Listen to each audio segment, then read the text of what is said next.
भाई जब मैं छोटा था ना, मैं जब भी स्कूल से आता था टीवी में एक ही गाना बज रहा होता था।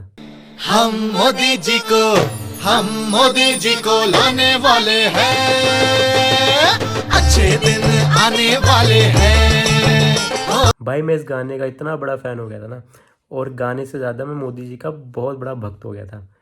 क्योंकि मुझे लगता था कि जो मोदी जी बोल रहे हैं वो करके दिखाएंगे। क्योंकि उनकी आवाज़ में ना एक चीज़ है जो बंदे को अट्रैक्ट कर देती है अपनी तरफ। वो ही उन्होंने किया 2014 से लेके अब तक।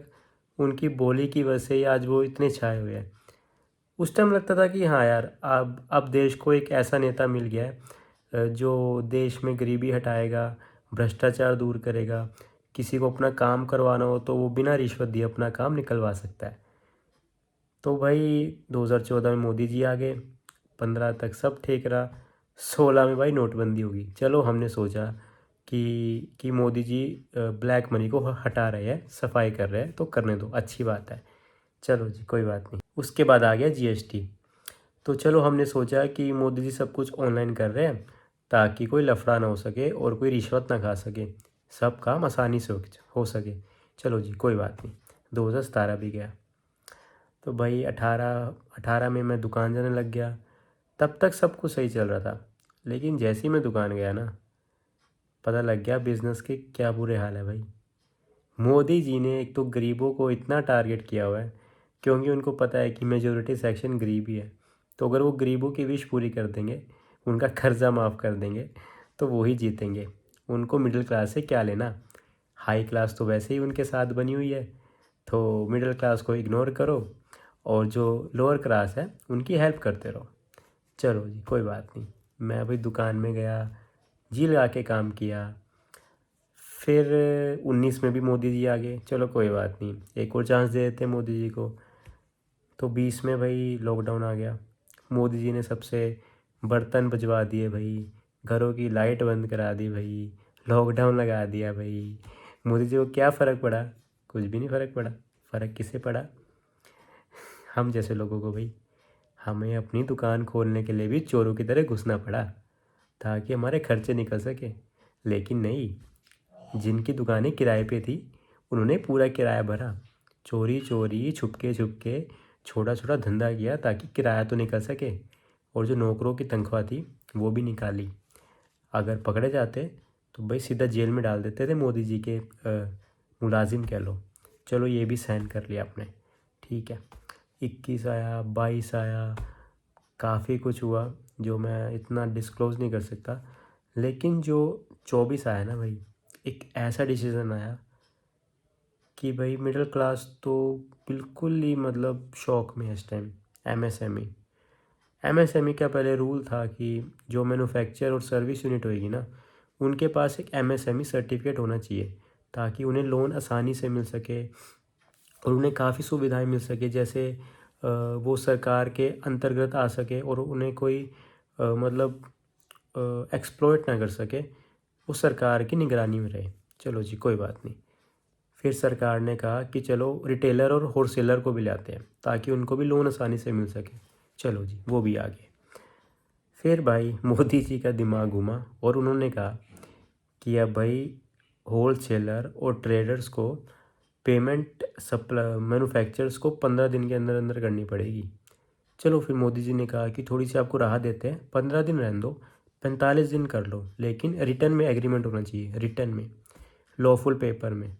तो चलो कोई बात नहीं। अब मोदी जी एक बात बताओ, चलो हम तो पेमेंट कर देंगे मैन्युफैक्चर को, लेकिन हमारी पेमेंट कौन करेगा? अगर हम छोटे दुकानदार को कहेंगे ना कि ऐसा कुछ हो गया, वो कहेगा बाबू जी माल ना दो, लेकिन हम नहीं पेमेंट कर सकते। वो किसी और से जाके ले लेगा, क्योंकि हमारे जैसे बहुत बैठे हैं मार्केट में।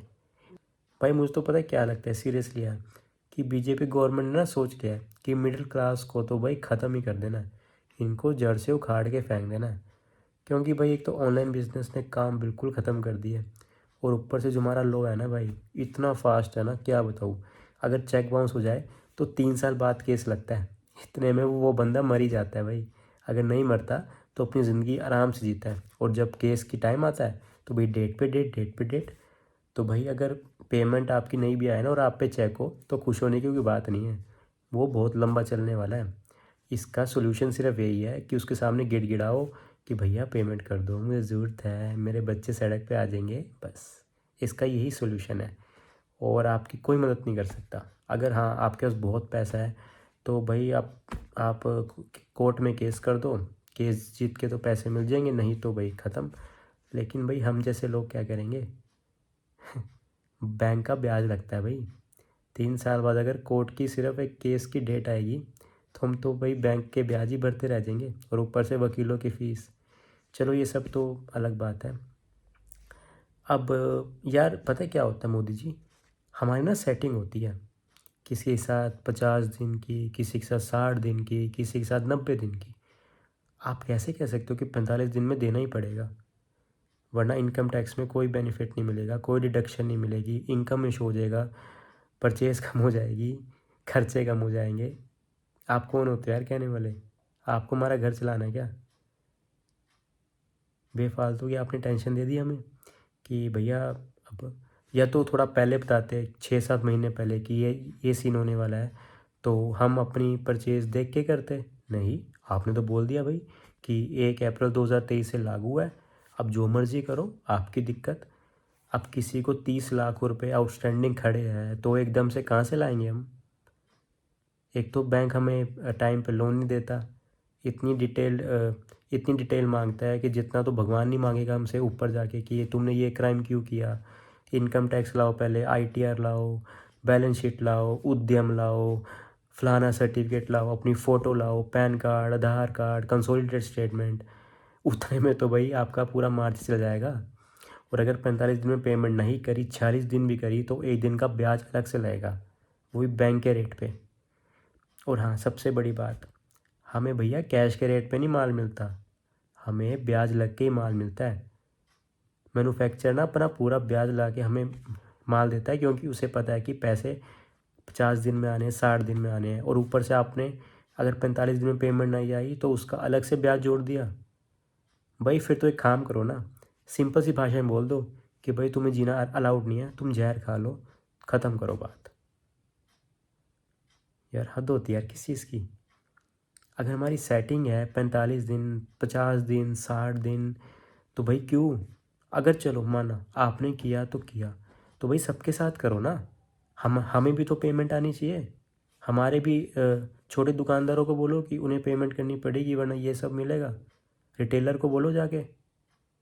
ये तो वही बात होगी कि हम तो भाई फाइनेंसर बन गए, हमें वहाँ पैसे देने पड़ेंगे और हमें पैसे थोड़े टाइम बाद मिलेंगे बिना ब्याज के। ये तो वही बात होगी भाई, कमाई तो ख़त्म होगी बिल्कुल ही, है ना जी? कमाई तो आपने ख़त्म कर दी। मैंने किसी मैन्युफैक्चर का 30 लाख रुपया देना है, ठीक है? तो भाई जब मेरे पास पैसे आएंगे मैं तभी दे पाऊँगा ना।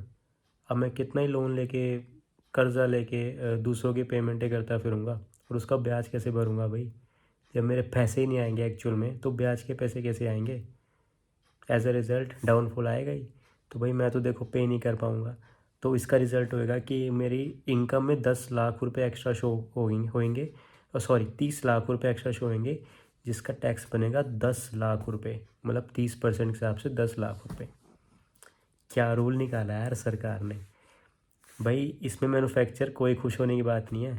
पता है आपकी सेल कम होने वाली है, बिकॉज़ जो जिनको पैसे देने हैं ना, होलसेलर को जो दे ही देते हैं, वो भाई परचेज़ बहुत कम करने वाले हैं।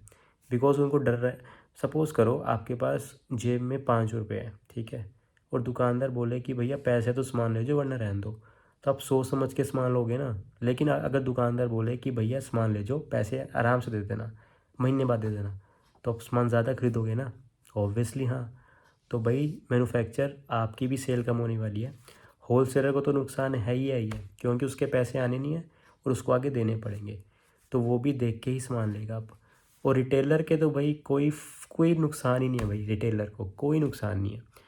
बहुत बैठे होलसेलर भाई देने वाले, छोटे से लेके मीडियम ये सोचता है, लेकिन जो बड़ा होलसेलर होता है ना, वो दे देता है भाई। वो 3 महीने के उधार पे भी दे देता है, लेकिन मंजी ठोक के देता है वो। लेकिन वो रिटेलर कभी नहीं देखेगा, उसे यार सुविधा से मतलब है कि मुझे 3 महीने बाद पैसे देने हैं, तो कोई बात नहीं लगा लो भाई। अब उसने कमाने 1 रुपये है, उसको 2 रुपये ऊपर चीज़ ला के बेच दो, तो भाई थोड़ा तो दिमाग लगा, तो क्यों काम कर रहा है? दूसरों के लिए काम कर रहा है क्या? लेकिन नहीं भाई, रिटेलर को कोई मतलब नहीं है, उसे बस माल मिल जाए और 3-4 महीनों में पैसे देने पड़ जाए, बस वो खुश है। सभी होटलों का यही हाल है भाई। रिटेल उनका कैश में काउंटर होता है, लेकिन पैसे देते हैं 2-3 महीने बाद। तो भाई ये स्कीम तो देखो बहुत ही गलत है। बीजेपी गवर्नमेंट ने मिडिल क्लास को बिल्कुल ख़त्म कर दिया, बिज़नेस क्लास को, मिडिल क्लास बिज़नेस को।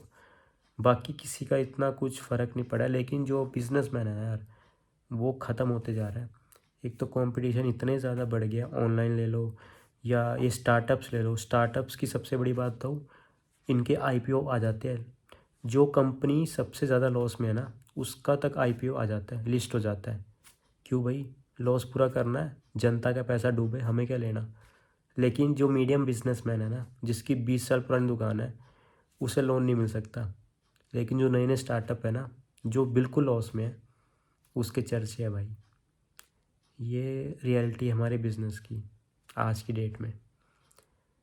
तो भाई अब मुझे नहीं समझ आ रहा इस रूल का क्या होना चाहिए। लेकिन अगर ये वीडियो अच्छी लगी हो तो भाई सभी बिजनेसमैन तक पहुंचाओ कि अपनी आवाज़ उठाओ, क्योंकि 20 लाख 30 लाख से कम उधारी किसी की नहीं होती। किसी भी लाइन में, फार्मा ले लो या कोई भी लाइन ले लो, पैसे देने ही पड़ते हैं, मतलब पैसे देने ही होते हैं हमें। लेकिन सिस्टम बना होता है यार। क्योंकि कैश पे कितना ही सामान उठा लोगे यार, कभी ना कभी उधार तो करना ही पड़ता है। तो अगर 45 दिन की बात है तो भाई सबके लिए मुश्किल होता है, जिनकी सेटिंग है, बड़ी बड़ी सेटिंग है। किसी के साथ घर का भी रिश्ते हैं, 3 महीने के भी रिश्ते हैं, तो भाई सर्कल हिल जाता है। तो सरकार से भाई यही विनती है कि इसे ख़त्म करो और थोड़ा सा नेगोशिएबल चीज़ें लाओ कि हमें भी थोड़ा राहत मिले या थोड़ा टाइम पीरियड दो, ताकि हम भी अपनी सेटिंग कर सके और अपने जो छोटे छोटे दुकानदार हैं उनको बता सके कि भाई ये दिक्कत आ गई है। अगर पैसे टाइम पे दे सकते हो तो सामान ले लो, वरना कोई बात नहीं, हम धंधा बंद करके कुछ और कर लेंगे, लेकिन टेंशन वाली लाइफ हमसे नहीं सहन होएगी। तो भाई ये वीडियो सब तक पहुंचा दो अगर अच्छी लगी हो तो। बाकी भाई बीजेपी गवर्नमेंट, मज़ा नहीं आ रहा यार। अब लगता है कि यार पढ़ ही लेते, कम से कम बिज़नेस से छुटकारा मिल जाता। पहले सोचते थे कि यार पढ़ाई क्यों करनी, दुकान है, लेकिन हम सोचते हैं कि यार पढ़ाई कर ही लेते, दुकान में कुछ भी नहीं है। तो भाई शेयर कर देना वीडियो अगर पसंद आई हो तो। और मोदी जी भाई, हम भी आपके बच्चे जैसे ही यार, थोड़ा सा हमारा भी ख्याल रखना, हमारा फ्यूचर के बारे में सोचना। ये रूल लाने से पहले थोड़ा सा दिमाग तो लगा लिया करो यार, क्या रूल ला रहे हो आप।